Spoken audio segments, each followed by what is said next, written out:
IPS Naveen Kumar కుమారుడు సాహిద్ భట్టుకు నోటీసులు ఇచ్చి పంపించిన జూబ్లీహిల్స్ పోలీసులు.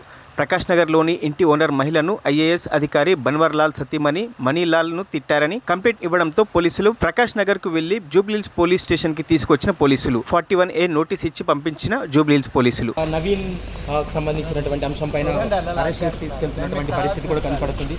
చెప్పండి, ఏం చెప్పాలనుకుంటున్నారు? ఒకసారి చెప్పండి.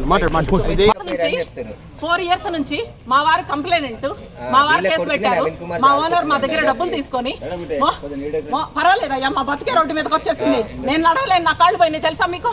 నేను నడవలేను, నా కాళ్ళు పోయినాయి. నేను పేషెంట్ని, మీకు తెలుసా? నేను నడవలేను. 4 years బ్యాకే మా వారు కంప్లైంట్ పెట్టారు వాళ్ళ మీద, సివిల్ కేసు. మా ఓనరు నా దగ్గర డబ్బులు అప్పు తీసుకొని చెక్కులన్నీ రాసిచ్చి నన్ను ఇట్లా వెకేట్ చేయిస్తున్నాడు, బలవంతంగా మోసం చేశాడని కేసు పెట్టాడు. 4 years నుంచి ఆ కేసు నడుస్తుంది. పోలీసు వాళ్ళు జూబ్లీ మోసం చేశారని చెప్పి కేసు. మరిన్ని అప్డేట్స్ కోసం మా ఛానల్ని సబ్స్క్రైబ్ చేయండి.